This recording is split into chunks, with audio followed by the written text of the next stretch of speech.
العالمين والصلاة والسلام على سيدنا محمد وعلى آله وصحبه أجمعين. أما بعد، أعوذ بالله من الشيطان الرجيم. بسم الله الرحمن الرحيم.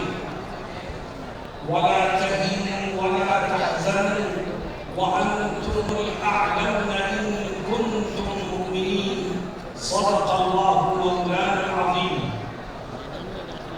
حضرت صدر محترم، جمعیت علماء بہار کے ذمہ داران اور صوبے کے کونے کونے سے آئے ہوئے لوگوں، میں آپ کو اس بات کا یقین دلانا چاہتا ہوں کہ جو اللہ پر ایمان رکھتا ہے وہ کبھی حالات سے مایوس نہیں ہوا. تاریخ اس بات کی گواہ ہے کہ اسلام اور مسلمانوں کو مٹانے والی طاقتیں مٹتی گئیں اور اسلام آج بھی زندہ ہے، اور جب تک چاند سورج رہے گا اسلام باقی رہے گا. میرے دوستوں، ساتھیوں، حالات یقیناً پریشان کن ہیں، مگر آپ کا کام حالات سے گھبرانا نہیں ہے. آپ کا کام حالات کے رخ کو موڑ دینے کا. میرے دوستوں، مجھے یاد آیا کہ آج سے 70-80 سال پہلے کی بات، حضرت شیخ ہند مولانا محمود حسن دیوبندی رحمہ اللہ جب اپنے ساتھیوں کے ساتھ مالٹا سے چھوٹ کر ہندوستان آئے تو حضرت نے اپنے شاگردوں کو، مریدین کو، متوسلین کو جمع کیا اور یہ فرمایا کہ ابھی تک ہم آزادی کی جنگ تنہا مسلمانوں کو ساتھ لے کر کے لڑتے رہے اور انگریز لاؤ حکومت کرو کی پالیسی پر عمل کرتا رہا. اب ہمیں اپنے ساتھ ہندوؤں کو بھی لینا ہے، مسلمانوں کو بھی لینا ہے، سکھوں کو بھی لینا ہے، عیسائیوں کو بھی لینا ہے.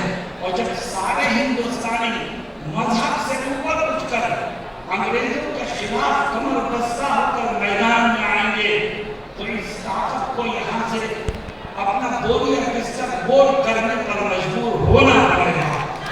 دنیا نے دیکھا کہ وہ حکومت کہ جس کے اقتدار میں سورج میں غروب ہوا کرتا تھا، جب ہندو مسلم اتحاد کے ساتھ اس کے خلاف قدم بڑھانے لگے اور آگے بڑھ کے اس کا مقابلہ کرنے لگے، ہندوستانیوں نے قومی حیثیت سے، مذہب سے اوپر اٹھ کر جب انگریزوں کا مقابلہ کیا تو انگریز جیسی طاقت کو بھی یہاں سے جانے پر مجبور ہونا. میں نے گزشتہ دنوں کچھ سیاسی پارٹیوں کے فرقہ پرست لیڈروں کی زبان سے ایک نعرہ سنا ہے. میں اس نعرے کو صحیح سمت دینا چاہتا ہوں. وہ کہتے ہیں کہ بٹو گے تو کٹو گے. میں بھی کہتا ہوں کہ بٹو گے تو کٹو گے. ہندوؤں، مسلمانوں، سکھوں، عیسائیوں سب ایک ہو جاؤ. جب اس ملک میں رہنے والے سب ایک ہو جائیں گے تو فرقہ پرستوں کا منہ کالا ہوگا اور یہ ملک ہم امان کا کہلاوا بنے گا. آج ملک کو تقسیم کرنے کے لیے نئی نئی کوششیں ہو رہی ہیں. جمعیت علماء نے آپ کو آواز دی ہے. جمعیت اس ملک کی رکھوالی کرتی ہے. جمعیت کے بزرگوں نے اس ملک کی آزادی کے لیے وہ قربانیاں دی ہیں کہ جس کی مثال دنیا کی کوئی قوم پیش نہیں کر سکتی. آج ہمارے بزرگوں کے بنائے ہوئے کانسٹیٹیوشن کو، آئین کو بدلنے کی کوشش ہو رہی ہے. یاد رکھو، جب تک اس ملک کا سیکولر آئین باقی رہے گا اس وقت تک یہ ملک متحد رہے گا، اور جب ملک کا سیکولر آئین ختم ہو جائے گا تو یہ ملک بھی ٹکڑوں میں تقسیم ہو جائے گا. اور آؤ ہم طے کریں کہ ہم اپنے بزرگوں کے بنائے ہوئے سیکولر کسی کوشش کو کامیاب نہیں ہوگی۔ میرے دوستوں ساتھیوں، قومی یکجہتی کا پیغام جمعیت علماء ہمیشہ دیتی ہے، اور وہ یہ کہتی ہے کہ مسلمانوں اسلامی اخلاق اور کردار کے ذریعے سے غیروں کو اپنانے کی کوشش کرو۔ جس دین اور دھرم کو ہم ماننے والے ہیں اس میں ایک دوسرے کا احترام کرنا، ایک دوسرے کو معاف کرنا، ایک دوسرے کے ساتھ حسن سلوک کرنا، اس کی بڑی اہمیت ہے۔ اس لیے ہمیں اس ملک کو ہمیشہ جوڑنے کی کوشش کرنی چاہیے۔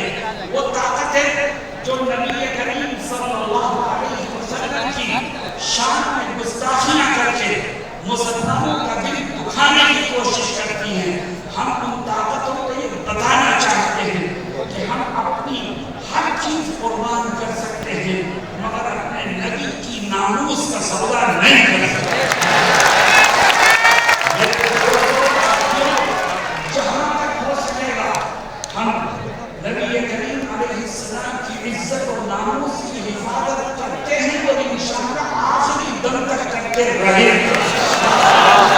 میرے دوستوں ساتھیوں، ابھی آپ نے ایک تجویز سنی اوقاف سے متعلق۔ میں نے دلی میں بھی کہا، آپ سے بھی کہتا کہ اوقاف یہ کس کا سرمایہ ہے؟ یہ ہمارے بزرگوں کا سرمایہ ہے۔ یہ اوقاف ہمارے بزرگوں کی دین ہے۔ کسی نے زمین وقف کی ہے مسجد کے لیے، کسی نے زمین وقف کی ہے مدرسے کے لیے، کسی نے زمین وقف کی ہے قبرستان کے لیے، کسی نے زمین وقف کی ہے غریبوں اور بیواؤں کی مدد کے لیے۔ یہ ہمارے بزرگوں کا سرمایہ ہے۔ آؤ ہم اعلان کریں کہ ہم اپنے اس بزرگوں کے سرمایہ کو خود استعمال کریں گے، کسی کو اس میں دخل دینے کی اجازت نہیں ہے۔ ہمارے بزرگوں کا سرمایہ ہے، ہم اس کی حفاظت کریں گے، ہم اس سے فائدہ اٹھائیں گے، ہم اس کو استعمال کریں گے۔ ہاں، اگر کسی جگہ کوئی وقف پراپرٹی کا غلط استعمال کرتا ہے تو حکومت اب قانون کے مطابق اس کے خلاف کارروائی کرے، وہ مجرم ہے اس کو سزا دے، لیکن قانون وقف پراپرٹی کے سلسلے میں کوئی ترمیمی بل لانا، اس کو ہم یہ سمجھتے ہیں کہ یہ ترمیمی بل در حقیقت وقف پراپرٹی کے غلط استعمال کو قانونی جواب دینے کی کوشش ہے، جس کو کمی کامیاب نہیں ہونے دیا جائے۔ میرے دوستوں ساتھیوں، مدارس کے سلسلے میں بھی بات آپ نے سنی۔ حقیقت یہ ہے کہ آج اگر یہ دیش آزادی کا سانس لے رہا ہے تو یہ انہی مدارس سے نکلے ہوئے جیانوں کی قربانیوں کا نتیجہ ہے۔ اگر ہمارے بزرگ اور دارالعلوم دیوبند کے علماء اس دیش کی آزادی کے لیے قربانیاں نہ دیتے تو آج بھی یہ دیش غلامی کی زنجیروں میں جکڑا ہوتا ہے۔ میرے دوستوں ساتھیوں، جمعیت علماء نے آپ کو آواز دی ہے اور جمعیت